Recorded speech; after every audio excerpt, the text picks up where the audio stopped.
apparently millennials as a generation, which is a group of people who were born approximately 1984 and after, are tough to manage. And they're accused of being entitled and narcissistic and self-interested, unfocused, lazy. But entitled is the big one.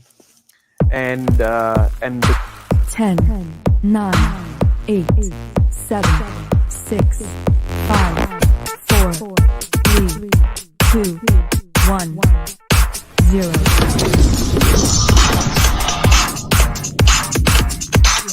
The biggest news ever in history right now that we're about.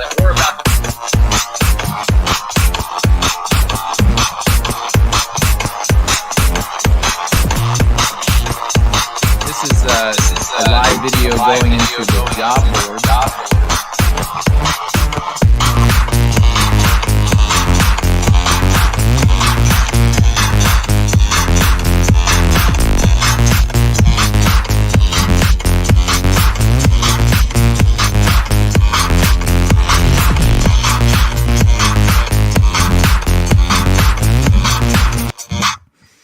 Well, that may have not worked. I think there was some echo, as Heidi was pointing out there.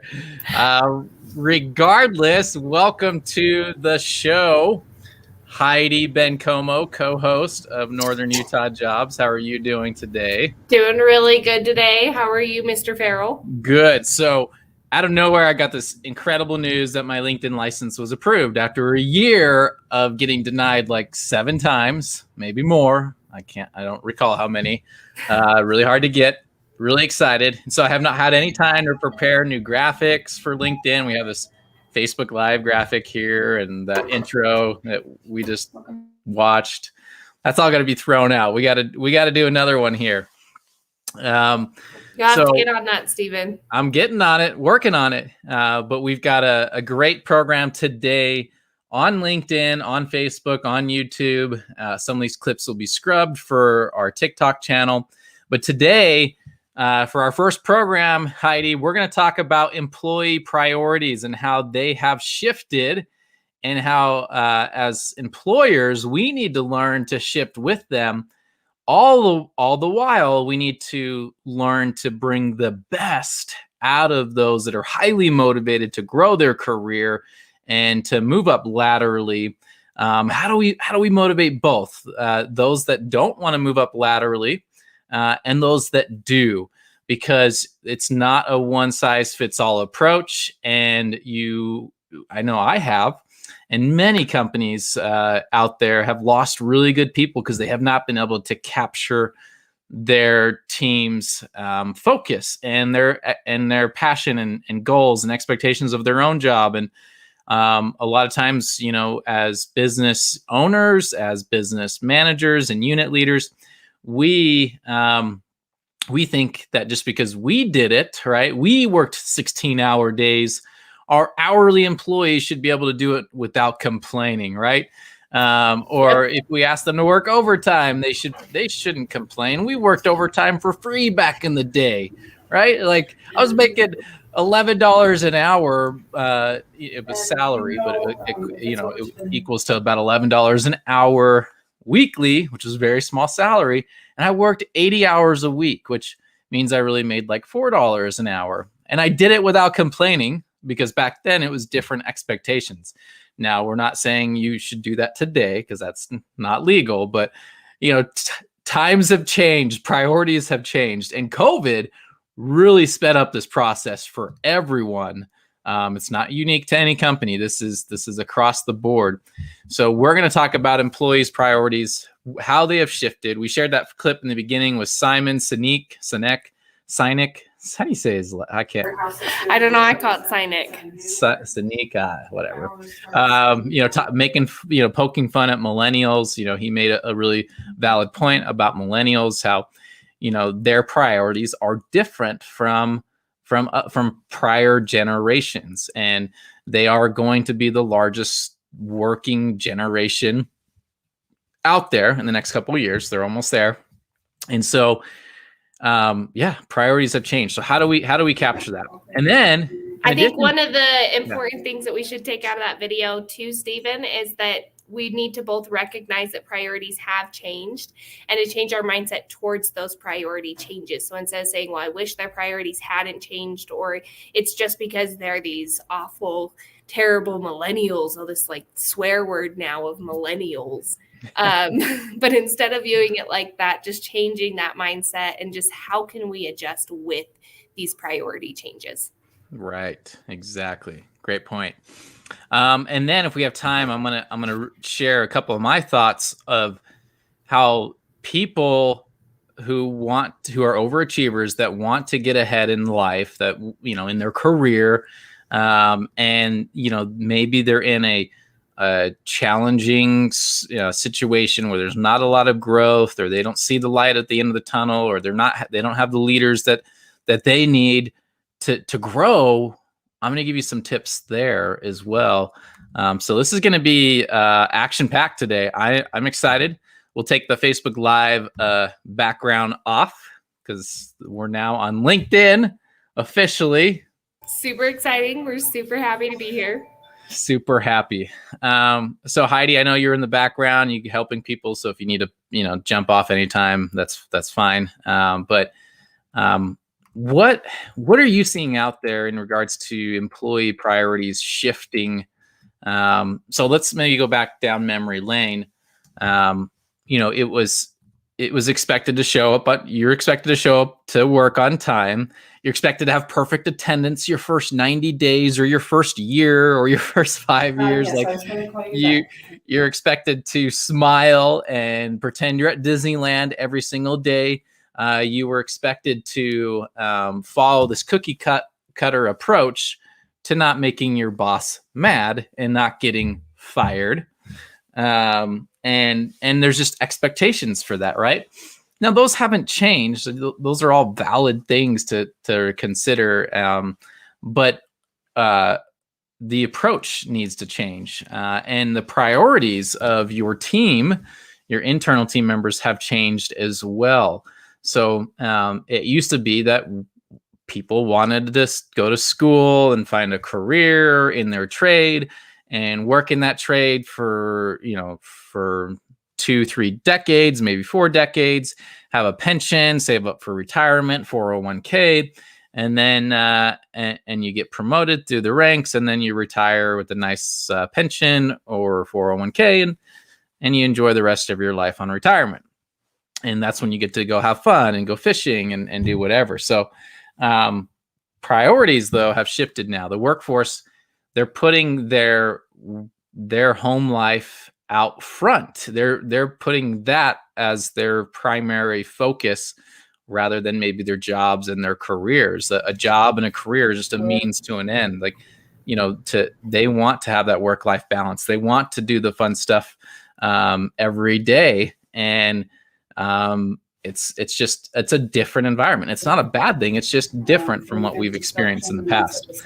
Right. One of the things that we have noticed is that it used to be all about, you know, pay. I want to get as much overtime as possible because I want to get as much pay as possible. I want these overtime hours. I want this overtime pay. But instead, I mean, that pay is still there. People are still wanting that higher pay. They just would prefer that their base pay is up and that they get a high base pay so that they don't have to work those overtime hours, so that they can spend that time with their family, with their friends, doing, you know, the important things like hunting, you know, jeeping, all of those fun things, the important things in life. But it really has shifted that way. It still is, of course, I need to make a good income, especially with how everything has just skyrocketed in prices. You know, housing is skyrocketed, groceries have skyrocketed. It's ridiculous. But we still are seeing people are needing those higher wages. They would just prefer to have, you know, either their weekends off or only work 3 to 4 days a week or have a flexible schedule, something like that, while still getting that significantly higher pay than what we were seeing previously. Yeah, exactly. So what are some of the priorities that you've seen recently with people that are different than what we've experienced in the past? So I think we already touched base on a couple of my biggest ones. Going beeping. My number one was always, of course, everybody wanted money, money, money, money. And while the money's still there, it's really shifted towards the family life. I think another one that COVID has made us realize is that this notion of I need to wait on benefits, or I need to wait to get my PTO, or I need to wait to get my vacation pay. All of that. I feel like that's switched and that's kind of changed. I don't know. Correct me if I'm wrong, Stephen, but I've seen people that are like, no, I want benefits starting day one, or I want to be able to access my PTO day one, and I want it to be reoccurring every 6 months instead of renewing every year. Or unlimited PTO, right? Don't put a limit on it. I've seen this kind of a change in what our associates are wanting, or what, even me with my life or with my family, some of the things it's, well, do they offer PTO? Do they offer holiday pay? Do they offer benefits? I'd be willing to go down and pay if I got better benefits, or I'd be willing to go down and pay if I got a better work-life balance. I'd be willing to go down and pay if I got more PTO. Just recently, I had a conversation with an associate who left his really nicely salaried position for an hourly position that doesn't guarantee overtime. It's more of a part-time position, because he wanted to spend some more time with his mother before she passed away. Wow. So we are seeing a lot of those changes. And I think a big part of that had to do with the time we got to spend quarantining with each other. Now, I love to joke in the office about how much I hate quarantining with my family, because I love my family dearly, but we need our space. But we are seeing that it was nice to have 2 weeks off of work without losing my job, where I didn't have to use up my PTO, and we got to go do fun things like Jeeping and camping. And we had a bunch of fun during the summer last year. But then to try to make that transition back to the work life, and no longer getting those days off, no longer having that free check from the government that we all loved so much. Just kind of switching that mindset. And I still want that time with my family, as we see a lot of our associates do. So they would love to have that flexible schedule to where they can have a day or two off every week to spend with their family. Yeah, definitely. Good point. And priorities shift over time too. It's individual. For me, my priorities were to grow my career and to, outwork every single person. And I knew, I didn't feel like I was the smartest person in the room, but I knew I could outwork anybody. So I'd work 16, 18 hour days, and I would do that 7 days a week for months on end. And that's crazy to ask anyone to do, on a salary, where they're not getting paid overtime. Yet no one asked me. I did that because I had the end goal in mind. And that was my priority. Now, most people around me that I worked with, they didn't have that priority. They had different priorities. They wanted to be home with their family. And this was just a job to pay the bills so they could be with their family and focus on that. And that's an honorable focus, right? It's an honorable priority. And it's interesting how it shifts over time. Like for me, I went from working like a dog to focusing on time with my family. So it's shifted now. My family is really important to me, and being there with them and going to my son's football games and things like that, where before, I didn't have any kids. And so my focus was my career and working like crazy to move up laterally. But as you look at your diverse workforce, know that priorities are shifting, and the overall sentiment out there that we're seeing with a lot of entry level workers is that work-life balance, which is really cool to see. But how do you be flexible in your scheduling, in your budgeting, and getting your production needs met, all the while being flexible with your workforce and catering to their needs, their demands, if you want to call it that. And I think there's an even balance between being flexible and also being rigid and finding that perfect mix with each member of your team. and it's not a one size fits all. That's for sure. Yep. So I did want to throw out there something that we are seeing a couple of different companies do is that whole process that you said, working from the bottom up. I was, working like a horse, willing to put in those extra hours. One thing that we are seeing is we still have a lot of associates out there that are wanting to do that are wanting to put in those extra hours, that are wanting to move up. They want, that career growth. They just want it as a much faster and more fast paced than it was before. They like now, instead of waiting 5 years to get where I want to go, I want to wait maybe 5 months. which is very possible in this climate because there's so much demand for help, and so a promotion that may have taken someone 10 years could take you 10 months. It's insane. We are even seeing that with our companies that we work with. We have a company called Fresenius that we work with, where within the first 3 to 4 months, we're seeing people move into supervising positions, into training positions. I mean, that is unheard of until just recently. Yeah. We're just seeing people growing a lot quicker within companies and getting those opportunities because of the large amount of opportunities that are out there. It's a solid point. So I'm going to go off on a tangent now. For those of you that are watching this and you're not happy at your current job, I'm using this platform to reach out to you and to help line you up with the perfect opportunity. That's my job, and I like doing it. So if you're one of those people, if you're at work and you're called upon to do what makes you, I don't know, uncomfortable, weak, feel ashamed, if you're doing things that just, or you're being asked of things that make you feel like and maybe you're more likely to lash out at those you love, and maybe you're, I don't know, you're just unwilling to be super productive, like to go above and beyond. Like maybe you're sick of your life, right? You're just sick of everything. Everything's just miserable right now. And a lot of it's because of your job. It's possible that it is time for you to meditate, to consider, strategize, place yourself in a position where you're capable of saying no to that life, right? It takes time to put yourself in that position, but perhaps you will garner additional respect among your peers as you set some grounds and expectations. So be thoughtful of that and be prepared to pay the price of pushing back. But you want to position yourself for maybe a lateral move into another job.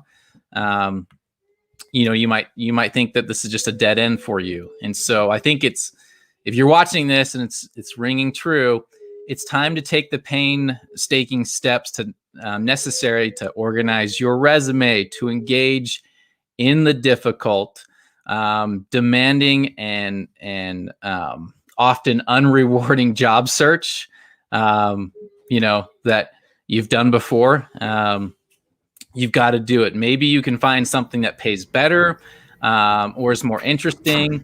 Maybe a place where you're working with people that, who will maybe not kill your spirit. Everybody's positive in the workplace. I don't know, a place that can positively rejuvenate you. So follow the dictates of your consciousness. That's the best plan. And don't be afraid to make that next step. Don't be afraid to put your resume out there. I mean, worst case scenario, somebody says no and you stay where you're at. You are not at a loss. I know that it can be disheartening and that I hear all the time that I can't go through the rejection. I can't go through that kind of stuff. Just if you can get past that of you have nothing to lose by looking for a new position. There are so many opportunities out there. There could be that perfect company for you. Yeah.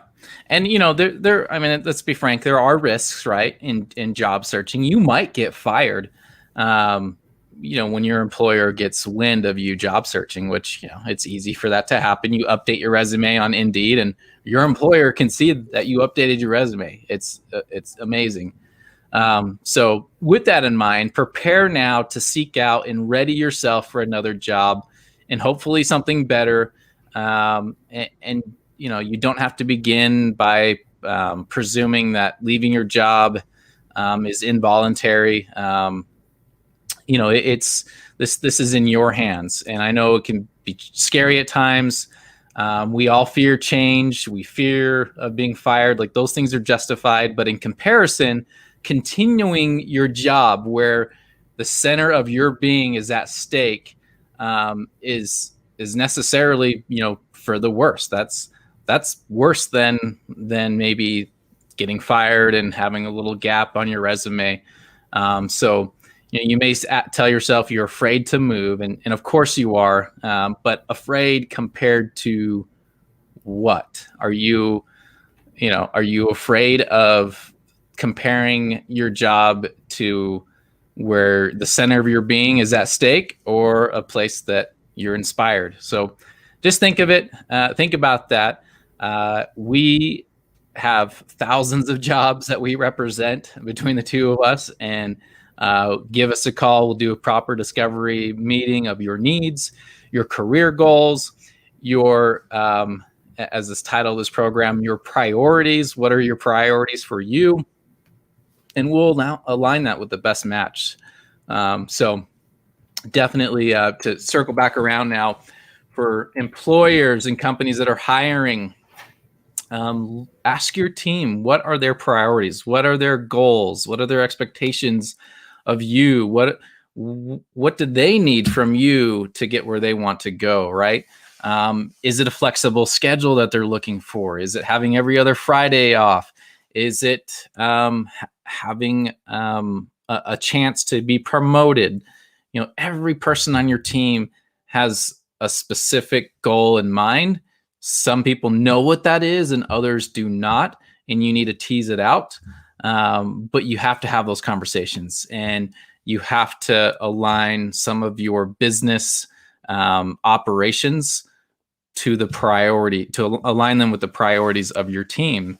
And if you can find that sweet spot, you're really going to far exceed everyone else in the market when it comes to attrition. You're going to hold on to your core team, all the while the rest of those companies out there are losing their core team and they're leaving to their competitors.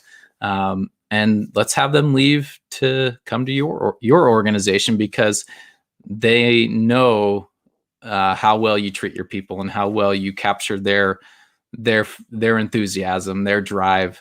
And it's a hard thing to do, isn't it, Heidi? It definitely is. We see it every day. Every day. So don't do what you hate.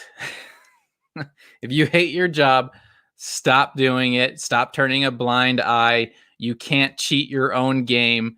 You know, it's the road to, you know what, is you know, it's paved not so much with good intentions as with the adoption of attitude and undertaking of actions that, you know, disturb your consciousness. Like, you're conscious, like, what do you really want out of a career? What's it going to take? And are you prepared to take those next steps for your future? And I know many of you watching this are taking those steps. So that's our message today. Employees' priorities have changed. Are you changing with them? Is your business model adapting those priorities? And are you building a new model around that to be successful in this post-COVID world? Well, on that note, I think we're going to end the program. I can hear my daughter screaming at the door. I had to go take care of her. That's the rawness of doing these live programs, these fun little interruptions. So thanks for tuning in, and we'll see you tomorrow. We'll probably talk about a fun topic, and let's see what's going to be. Let's see how to ethically steal people from your competitors. That'll be a fun topic. Stay tuned for that. That'll be tomorrow, and have a great day. Thanks, everybody. Bye.